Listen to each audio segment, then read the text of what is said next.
is introduced to us in such dynamic, bi-dimensional living. It is occupying two spheres simultaneously. It is the potentiality of being able to translate.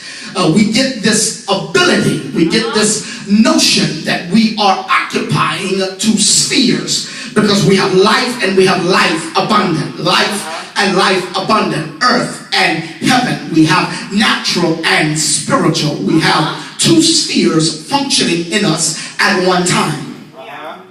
But the Spirit of the Lord dealt with me because when I looked at this, I said, now how many, God, do not realize that they are not just natural, that they're not just human, that they're not just physical, ethereal, that they are not just here on this earthen terra firma, that they are not just themselves physically. I said, how many know? And he responded to me and he said, and how many are neglecting dimensions?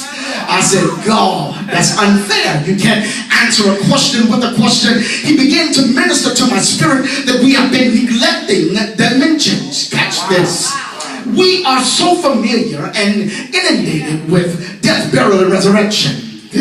We are so overwhelmed by the message, the gospel message of death, burial, resurrection. In fact, for many, that's all we speak, that's all we preach, that's all we teach, that's all we testify, that's all we witness: death, burial, resurrection. And when we get to the resurrection part, we really feel like we've done something. I'm a Baptist preacher, come out of a Baptist church, and I was taught by the older preachers that you haven't preached until you put them on the cross. But don't leave them there, boy.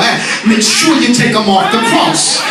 That's fine and dandy. That's fine and dandy. I understand that's the gospel message. Christ died for my sins, didn't stay dead, got up so that we'll all know we don't have to stay dead either. I understand that. But there's a dimension that we neglect from that Baptist mindset and point of view. And that dimension is the ascension. We got death, burial, resurrection, but we seemingly keep forgetting about ascension. There's another dimension there. He did it all. He did it all. He didn't just die. He wasn't just buried. He didn't just get up. He ascended to the Father. Now you got to catch why that's so vital. The reason it's so vital is because when you deal with ascension, you're literally dealing with the ability to rise above. You're dealing with the ability to rise above. Everybody say, I must rise above. Catch it? Oh yeah, rising above. He spoke to me and told me death, burial, and resurrection can become a repeated process for many. And many, that's all we do. We die, we bury ourselves, and we get back up, start over again, brush ourselves off, die again, bury, get back up, die, bury, get back up, die, bury, resurrect, die, bury, resurrect, die, bury, resurrect, die, bury, resurrect, die, bury. That's all we do. We die, bury, we resurrect. When is it that we are going to make up our minds to ascend? Because understand that ascension has to do with a raising of consciousness. It's taking my mind to another sphere. It's getting my mind out of this. I have to get my mind out of it. I have to get my mind out of it. Whenever it is I allow my mind to be overwhelmed with it, then I find myself with the inability to rise above. I can keep dying, burying, and getting up, but I cannot seemingly overcome it. And I believe he said, in all these things ye are more than. No. Not just a conqueror, a more than. What is a more than? That means I didn't just get up from it, but God, I didn't just get up from it. I got over it. Somebody needs to talk to yourself and say, get over it. Okay, yourself don't like yourself. Look at your neighbor and tell your neighbor, say, neighbor, get over it. I gotta rise above it. I gotta rise above it. How do I rise above it, preacher? I have to go to another level of consciousness. I have to go to another level of awareness. I got to come to an awareness that is so far transcended over my situation that when my situation tries to grab me again, it's reaching for osmosis. It's reaching for air. It's reaching and it's grabbing at nothingness. It's reaching and it can't seem to get me because I've so above that. I've so risen above that. That's so beneath me. Worrying about that kind of stuff is now so beneath me. Crying over that kind of stuff is now so beneath me. Oh God. No. I have to get to a place where it can't touch me again. I have to become untouchable to the crises that's trying to take me out.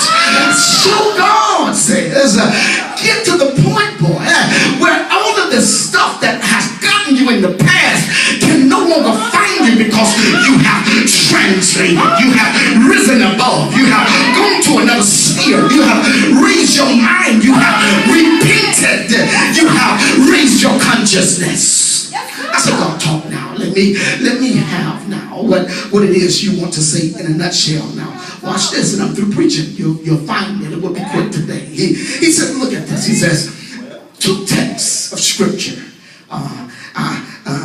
unrelated, but they have kindred precepts.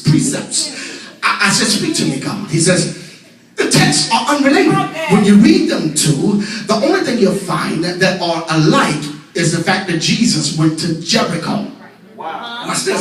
But the characters are totally unrelated. Situations totally unrelated. He says, but watch this. They have kindred precepts. I said, talk to me. He says, General, both infers the significance of a requisite time and a requisite position. I'm about to get out of here and leave y'all alone. He says, you need to note now that the thing that is vital here is the fact that there is timing and there is position. Timing and position. Y'all said I could prophesy to you. Time and position. Two things that are vital for your understanding now is time and position.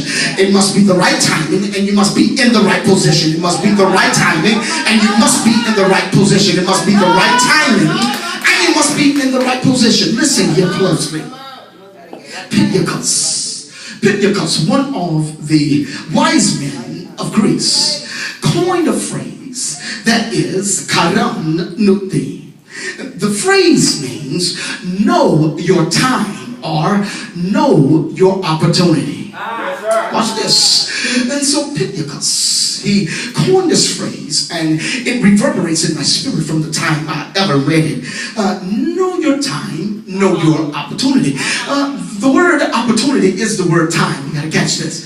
The word, I'm in the Greek, the word opportunity is the word time. The word, I've taught you often that the word for time is the word chronos, kairos. You know kairos, chronos. You know chronos is the regular time, tick-tock. You know that to be the regular time, chronos, where we get the word chronology. This happened, then that happened, then the order of time, regular time. Kairos is different. Kairos is opportunity. It's the same word in the Greek. Opportunity is the word kairos. Watch this. Watch this. Know your kairos. Know your time. Know your opportunity.